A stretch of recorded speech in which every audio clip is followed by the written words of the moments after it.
ഇന്ന് നമുക്കൊരു മൂവിക്ക് പോയാലോ? ഞാനും അച്ഛനും അമ്മയും വേദയും കൂടിയാണ് മൂവിക്ക് പോകുന്നത്.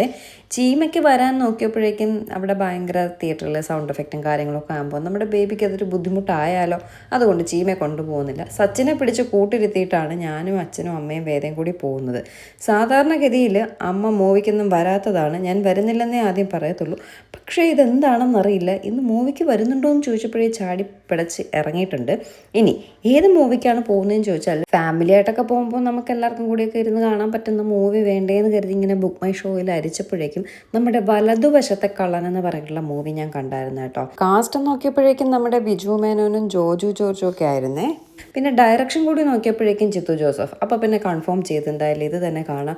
ഒരു ചിത്തു ജോസഫ് മൂവി എന്നൊക്കെ പറയുമ്പോൾ നമ്മൾ എപ്പോഴും ഉറപ്പായിട്ടും ഒരു സസ്പെൻസ് ക്രൈം ത്രില്ലർ മൂവി ആയിരിക്കുമല്ലോ. അങ്ങനെ എന്തായാലും ടിക്കറ്റ് ബുക്ക് ചെയ്ത് നേരെ കൈരളിയിലാണ് വന്നിട്ടുള്ളത്. 2:30 ഷോ. 2:30 ആവുന്നതിന് തൊട്ട് മുന്നെയാണ് നമ്മൾ എത്തിയത്. നമ്മൾ കയറിയ പാടെ മൂവി സ്റ്റാർട്ട് ചെയ്ത് കേട്ടോ. കുറച്ച് പോപ്കോണൊക്കെ വാങ്ങിച്ച് മൂവി കാണാനായിട്ടിരുന്നു. ഇനി മൂവിയെ പറ്റി പറയുകയാണെങ്കിൽ, ഞാൻ നേരത്തെ പറഞ്ഞതുപോലെ നമ്മുടെ ബിജു മേനോൻ ജോജു ജോർജ് കോമ്പിനേഷനാണ്.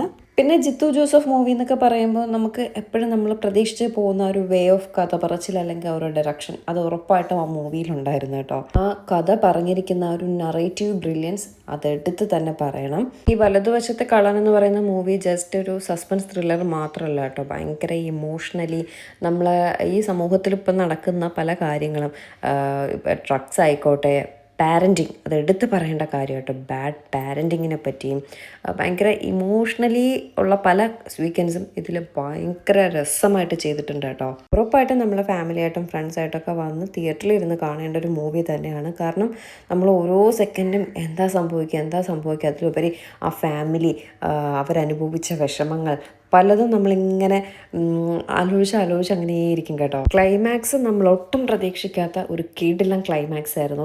ഒട്ടും പ്രതീക്ഷിച്ചില്ല ഇങ്ങനെയൊക്കെ ആവുമോ എന്ന് നമ്മൾ ചിന്തിച്ച്, പക്ഷെ ആ ഒരു ക്ലൈമാക്സിൽ നമ്മൾ അതങ്ങനെ ആയതാണ് അതിൻ്റെ ശരി എന്നൊക്കെ തോന്നിക്കുന്ന രീതിയിലുള്ള ഒരു ക്ലൈമാക്സും കാര്യങ്ങളൊക്കെ ആയിട്ടായിരുന്നു.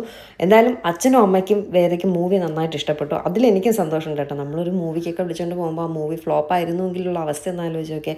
അപ്പോൾ ആ മൂവി കണ്ടു, അവർക്ക് എല്ലാവർക്കും ഭയങ്കരമായിട്ട് ഇഷ്ടപ്പെട്ടു. കാരണം അതിൽ ഒരുപാട് മെസ്സേജസും കാര്യങ്ങളൊക്കെ ഉള്ളതുകൊണ്ട് എല്ലാവർക്കും ഭയങ്കരമായിട്ട് ഇഷ്ടപ്പെട്ടു കേട്ടോ. ശരി, മൂവി എല്ലാം കണ്ടു കഴിഞ്ഞു. എന്നിട്ട് ഒരു കുഞ്ഞ് ഡിന്നറെല്ലാം കഴിച്ച ശേഷം വീട്ടിൽ പോകാമെന്ന് കരുതി. അപ്പോഴേക്കും ചീമയോടും സച്ചിനോടും വരാൻ പറഞ്ഞു. ഒരു കുഞ്ഞു ഷോപ്പിംഗ് ഒക്കെ ഉണ്ടായിരുന്നു. ആ ഷോപ്പിംഗ് ഒക്കെ കഴിഞ്ഞ ശേഷം നമ്മൾ ഫുഡ് കഴിക്കുന്ന സ്ഥലത്തേക്ക് ചീമയോടും സച്ചിനോടും വരാൻ പറഞ്ഞു. ഞങ്ങളെല്ലാവരും കൂടി ഇരുന്ന് ഫുഡൊക്കെ കഴിച്ചിട്ട് നേരെ വീട്ടിൽ പോയി കിടന്നുറങ്ങി.